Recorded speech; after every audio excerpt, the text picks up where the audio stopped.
A semelhança da criação criando um homem livre, eu acredito que os anjos foram criados assim.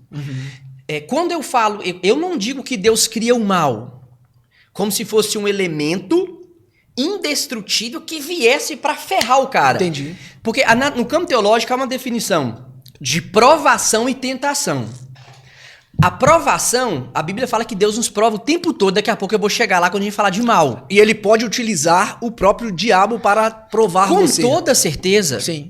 E outra coisa, pro diabo, cara, vir pra cima de mim com chance de me derrubar, ele não precisa aparecer de asa e chifre, não. É só ele sussurrar no meu ouvido assim, olha que vizinha gostosa. Exatamente. Quando eu pastoreava, e eu não sou mais pastor, uma mulher chegou perto de mim assim e falou assim, ô pastor, ora pelo meu pai tá traindo a minha mãe. Ele está com o espírito do adultério. E ela veio de uma igreja mundial do Reino de Deus. Não entrem nessa igreja. Você vai arrumar mais um processo.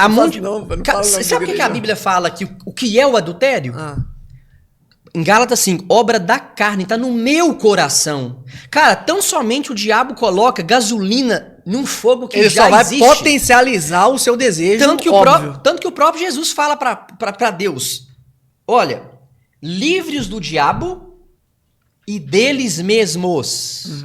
O problema do movimento neopentecostal, que a gente chega daqui a pouco, é que eles superestimam o diabo e depois terceirizam tudo. Foi o diabo. Tudo é terceirizado. Mas enfim, então, qual que é a minha ideia? E aqui é um momento mais até filosófico mesmo, tá? E ninguém é obrigado a me entender também, não. O que acontece? Se Deus cria um ser livre, é necessário em algum momento da existência desse ser criado ter relacionamento com algo diferente que não seja ficar só obedecendo a Deus. Porque aí você vai pôr em prática o livre-arbítrio. Se isso, cara, é bom conversar com gente inteligente. Você vai pôr em prática, porque aí você vai fazer, não, vamos ver então que agora eu vou dar o livre-arbítrio. Cara, esse dia eu fiquei 3 horas pro pastor me entender. Porque assim, como que eu digo que que você é livre se você não tem a opção B? Exatamente. Não tem jeito. Então Deus, o tempo todo, eu costumo dizer que o Éden era uma gaiola porque você não pode fazer isso, então tinha grade. Sim. Mas com a porta aberta. E na minha opinião, a porta aberta seria exatamente a condição de dizer, eu quero ter, porque tem gente que fala assim, é porque o diabo estava lá no céu, e pegando você de Ezequiel, porque a malícia, a violência estava no seu coração. Não, tudo que Deus fez é bom. Sim. Eu entendo o quê? Para ter essa condição de provar a liberdade, o diabo e a Bíblia não narram o quê? E tem gente que, cara, tem gente que prega... Tem gente que inventa, eu não aguento os outros inventar. Não, tem gente que prega 3 horas em coisa que não existe. Eu não aguento os outros inventar. Cara, inventou, eu já paro. Sabe o que eu tenho birra de alguns ateus? Alguns ateus? E já debati com vários, inclusive alguns devem estar vendo essa live aí. É que, assim, quando o cientista com a mente mais brilhante fala assim, não sei. É chique, cara. O cara quase tem um orgasmo quando o cientista fala, não sei. Porque, tipo assim, eu não consigo chegar a essa informação. E é normal. Não. E o cientista sempre, ele é tranquilo, ele não tem problema em falar não isso. tem problema. O cientista não tem problema. Quando o filósofo me fala, cara, eu sei que nada sei. Agora, quando o filósofo fala, não sei, é um retardado. Cara, qual é o momento que o teólogo sério ou o professor de teologia sério fala não sei? É quando a Bíblia faz silêncio. Isso aí. A Bíblia aí ele não pode inventar. Não. Aí eu tô tentando vasculhar a queda aqui mediante um tanto de coisa que eu falei. Isso tá? Aí. Então, naquele momento, eu penso o seguinte, que de alguma forma que a Bíblia não narra, então eu não sei como aconteceu, para exercer de fato essa liberdade, esses anjos, eles querem viver a parte... Por que a mártia do grego, que para pecado significa errar o alvo? Porque a vontade de Deus está aqui. A vontade de Deus está aqui. Aí eu miro e acertei aqui. Eu errei a vontade de Deus. É o alvo. Eu imagino, eu pressuponho, aqui não é doutrina, que da mesma forma que Deus falou que não poderia fazer algumas coisas, falaram para ele também. Porque é o seguinte, cara, tem gente que fala assim, Deus te ama e ele não quer prova. Mentira! Deus ele já cria um homem perfeito, segundo o relato de Gênesis. Um mundo perfeito também, segundo o relato de Gênesis, porque tudo que ele fez era bom. Sim. Porque depois da queda que o pecado afeta até a própria criação. Esse dia eu falei para um pastor que na cruz, Cristo morreu pela natureza, a redenção da natureza.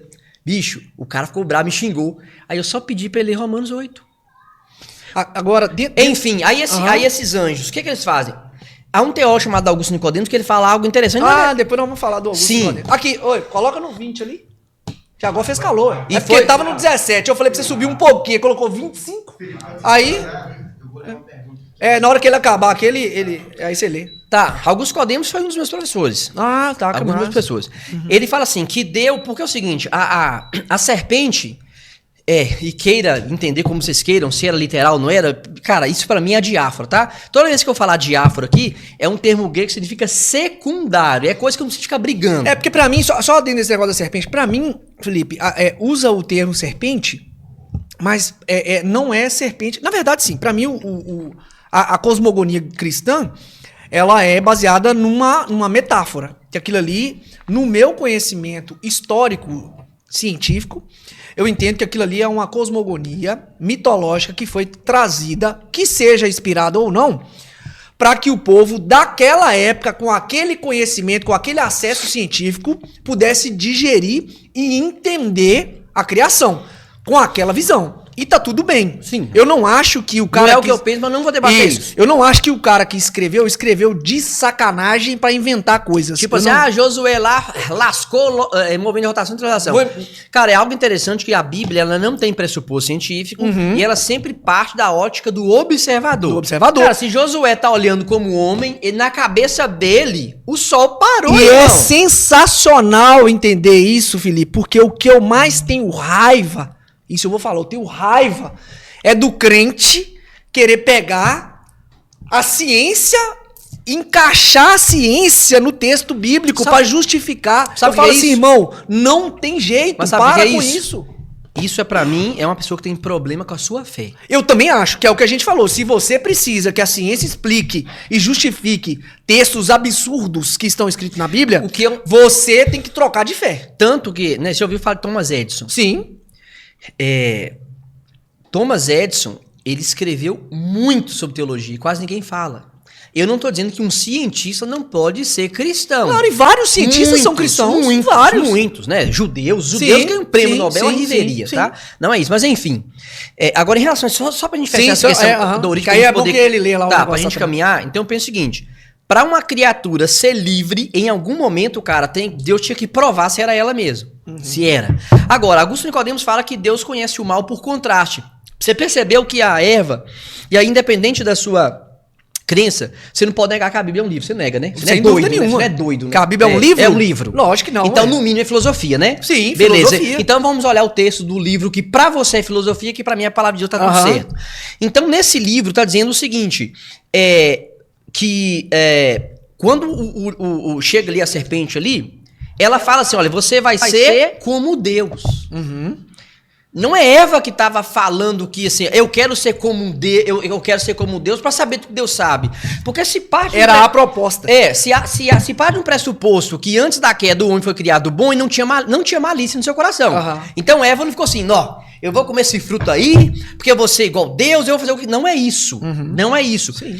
Pelo seu livre-arbítrio, Deus proporciona oportunidade para ela escolher algo diferente do que ele falou, tá? E aí ele utiliza da serpente para fazer essa proposta. Sim.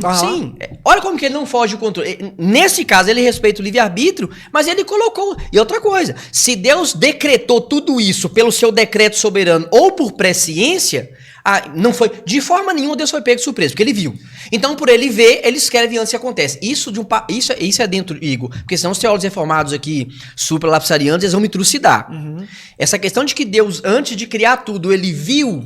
Não é isso que eu já ia entrar depois que você explicasse, porque você ia explicar tudo, eu ia falar assim, beleza, toda essa merda que aconteceu desde o Éden até hoje, Deus não sabia disso tudo, não? Sabia. Independente se ele não deu escolha pro homem, o homem caiu, como os supralapsarianos acreditam que não é o que eu acredito, independentemente se ele não deu escolha ou deu, ele viu. Deus não é como que... Cara, porque as pessoas querem medir Deus dentro de um ponto de vista do nosso tempo. Antropomorfização, que chama isso. O antropomorfismo, o antropopatismo. O antropomorfismo é uma forma assim...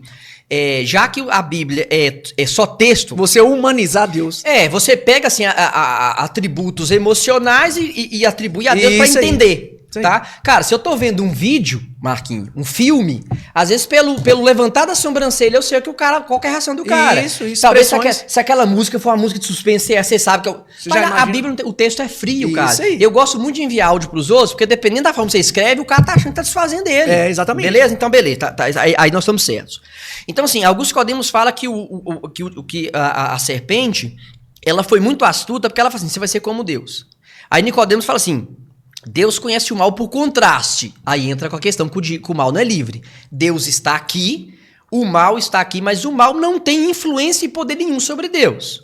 Agora, está abaixo de Deus. Agora, por que é uma meia-verdade? Porque quando Adão e Eva conhecem, aí eles percebem que eles estão escravizados. E assim, uma das bênçãos que o homem perdeu na queda, segundo a teologia bíblica, foi justamente o livre-arbítrio. Porque tem gente que, uma vez eu perguntei pro cara assim, beleza, se o homem tem esse livre-arbítrio todo, aí eu falei pra ele, você acredita que no céu também, hoje, os anjos têm esse livre-arbítrio? Ele é claro que tem. Eu falei pra ele, e depois, segundo a escatologia bíblica, depois que Deus julgar ímpios e justos e acabar tudo, aí vai ter chance de ter outra queda, isso vai ficar vai ficar eterno, vai ficar louco. Não, a Bíblia diz que os anjos que não caíram, eles não têm chance mais de cair. Olha que doideira. Ou seja, o livre-arbítrio encerrou pra todo mundo. Encerrou. Então, como que o mal? O mal, quando eu disse lá, eu até te entendo, porque igual eu falei pros meninos, cara, não tem como se eu fiz um corte, o problema é meu. Claro. Você não tem obrigação de contextualizar o que eu tô falando, não, entendeu? Uhum. Então, a minha fala que eu digo que o mal é o mal no mundo que eu tava falando. Uhum. O mal no mundo é reação da ação da criatura livre. Porque Paulo fala, o mal veio no mundo por causa do Adão e Eva. Aqui, olha, fique bem claro isso, que agora a gente vai entrar pra uma parte muito legal. O mal, ele está no mundo por causa de Adão, beleza? Deus usa, ele usa desse mal para escrever a história, usa. Só que você não pode reclamar, crente, aí eu tô falando pro crente, tá? Sim. Você não pode reclamar do mal na sua vida, porque o mal veio por causa de Adão. E agora Deus usa esse mal para um bem maior. Você tá falando de bondade divina. Cara, a Bíblia, o problema é que a maioria dos pastores e teólogos que eu conheço, eles não são sinceros. Isso aí. Me irrita isso aí. Muitos não sabem. É porque ser sincero teologicamente, com verdade, Felipe, não é comercial. Não é. Cara, eu vou te falar uma coisa. Eu pastorei 4 anos. Eu comecei a pastorear 10 pessoas. Aí eu fui ensinando. Aí eu lembro exatamente, caiu para 8. Depois, sabe quanto tempo eu fiquei pastoreando? Eu fiquei pastoreando 1 ano e meio, sabe quem? A minha esposa e a minha filha. Aí, depois de alguns anos, veio meu filho. As pessoas, só que é o seguinte, cara, nunca, nenhum pastor que me difama, eu não tô falando que são todos, eu tenho muitos amigos pastores, mas a maioria dos caras que me difamam, eles fazem isso na covardia. Porque o Felipe falou, não, vem conversar comigo. Cara, quando você chegou perto de mim e falou assim, eu quero, e eu te provoquei a todo modo pra você aceitar. Sim. Porque eu não queria te atacar. Sim. Eu queria te entender, eu não sabia o que você era. Porque eu não tinha conversado com você. Claro. Eu achava que você era ateu. Mas assim, cara, o pastor, quando ele fala, a primeira coisa que o pastor perde quando ele fala a Bíblia da forma que ele pede o poder de manipulação. Não manipula mais. Efésios 4, Paulo fala, cara, que Deus chama pastor para ensinar a escritura, para que a pessoa não seja levada num vento ou de doutrina. Ou seja, a pessoa tem que ser um pensador autônomo na escritura. Eu vejo que as pessoas, elas não querem aprender, Felipe. Elas querem obedecer pastor. Não, precisam de... Infelizmente, cara, isso faz parte do reino animal. Eu não defendo a evolução, tá? Eu não defendo dessa forma. Eu não acho que o homem é um animal racional, não é isso. Mas há resquícios, há formas de observar os animais dos homens também. Questão da segregação. Igor, a maioria das pessoas falam que quer ser livres, mas elas não querem. Sabe por quê? Porque isso exige o quê? Responsabilidade. Porque Lá no filme do Homem-Aranha já falei isso, né? Grandes poderes requerem grandes responsabilidades. Você percebeu? Quando você acerta e tem alguém que te segue, beleza. Tudo lindo. Irmão, quando você erra, o problema é seu. Quando você erra... Não, e outra coisa. Quando você erra... você acerta, tem 3 comentários. Quando você acerta, tem 50. Tá, fique à vontade pra perguntar em relação pra gente pular pra próxima fase. Deixa só o menino falar ali, eu vou ter que ir no banheiro rapidinho. Beleza. Lê aí, que eu lê alto aí. Tem uma pergunta aqui, que foi até sobre Gênesis mesmo. O mal não seria... Tá até ali na TV, Felipe, se você quiser acompanhar. O mal não seria só a ausência de Deus, como o Felipe Silva fala? Deixa eu falar, Felipe.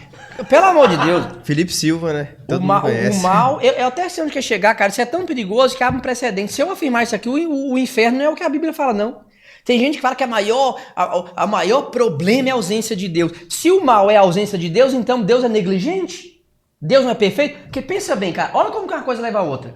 A Bíblia diz em Romanos 12 que a vontade de Deus ela é boa, perfeita e agradável. Onde está Deus com o mal, se é a ausência dele. Se é a ausência dele, ele não tá, nem que seja com presença. O mal não é a ausência de Deus. Aqui, Felipe, ó. Biblicamente, quem perguntou? Cadê? Onde que tá? Ó? Só pra Passa aí no coisa aí. Tá bom, vai. Mas quem me perguntou, respondo você com todo carinho, com todo carinho. Eu sei que às vezes eu sou meio duro mesmo, mas com todo carinho. Raciocina comigo. Eu achei um cara que é mais duro do que eu pra falar. Não, raciocina. Eu tô tão meigo aqui. O pessoal que me segue aí já tá pensando assim, não, o Igor tá tão meigo.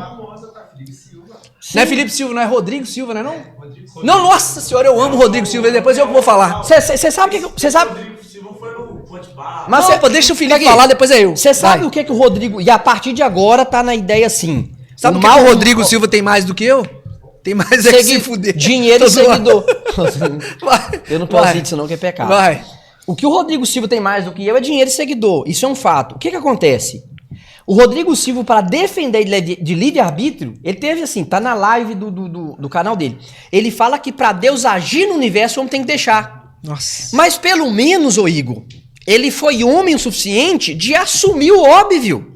Porque é o seguinte, cara, se o homem tem livre-arbítrio de fazer o que quiser, se o diabo tem livre-arbítrio de fazer o que quiser, quando a vontade de Deus, do homem e do diabo, Qual for vai de verdade, prevalecer? qual que prevalece? Alguém vai Eu ia te perder a fazer essa liberdade, pergunta aí. irmão. Deixa eu só falar com relação ao mal. Hoje, depois que o mal entra no mundo por causa da liberdade da ação livre, Aham. Deus elimina essa liberdade e ele vai usar desse mal que entrou não por conta dele, e aí ele vai escrever a história. Desde a cura para uma doença terrível até uma bomba de Hiroshima e Nagasaki, a bomba atômica em Hiroshima e Nagasaki. Pra mim, ô Felipe, esse conceito